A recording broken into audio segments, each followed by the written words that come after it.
வணக்கம். நான் உங்கள் சாம் யுவராஜ் பேசுகிறேன். நமது தேனி குமரேசன் அவர்கள் மிக தெளிவாக சரியாக தனது ஆய்வில் கணித்து கூறிய பூமியின் அதிர்ச்சி காரியங்களை கேள்விப்பட்டிருப்பீர்கள், பார்த்திருப்பீர்கள். இன்று ஒரு புதிய அதிர்ச்சி தகவல் தருகிறார்.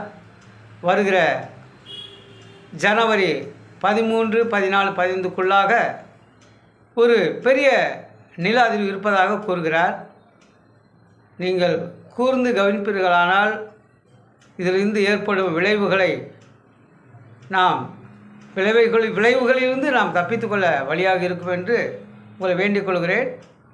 நம்மத்தில் இப்பொழுது தேனி குமரேசன் ஐயா அவர்கள் உரையாற்றுவார்கள். நன்றி, வணக்கம்.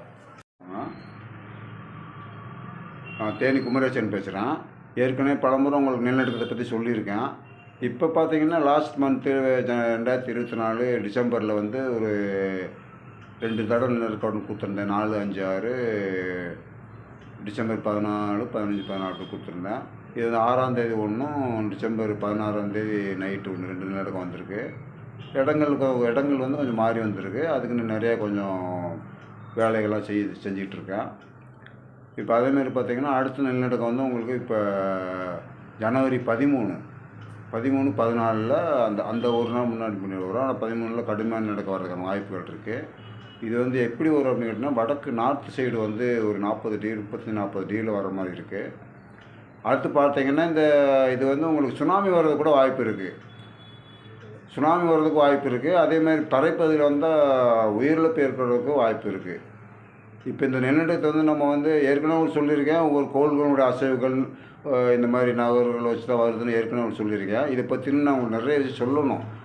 இப்போ நான் இந்த வீடியோவில் நான் உங்களுக்கு அவ்வளோ சொல்ல முடியாது. பத்திரிகை நிருபர்களும் பத்திரிகை ஆசிரியர்களும் விஞ்ஞானிகளும் மத்திய மாநில அரசும் இதை பற்றி தெளிவாக வந்து இன்னும் தெரிஞ்சுக்கிறணும் அப்படின்ற பட்சத்துக்கு என்னை வந்து நீங்கள் கான்டாக்ட் பண்ணால் எல்லா விஷயத்தையும் நான் தெளிவாக சொல்லுவேன். அதனால் இது வந்து இப்போ நீங்கள் நல்லா ரொம்ப மைனூட்டாக பார்க்க வேண்டிய விஷயம். இது நீங்கள் வந்து மேற்கொண்டு நீங்கள் அடுத்து வரக்கூடிய நிலநடுக்கத்தை நீங்கள் கொஞ்சம் கேர்ஃபுல்லாக நம்ம பார்க்கணும். அப்படியே நம்ம கொஞ்சம் இது விட்டோம்னா நிறைய உயிரிழப்பு அடுத்தடுத்து நிறைய ஏற்பட வாய்ப்புகள் நிறைய இருக்குது. இப்போ இந்த ஜனவரி முடிஞ்சு உங்களுக்கு பிப்ரவரிலேயும் இருக்குது. அதை நான் உங்களுக்கு சொல்லுவேன்.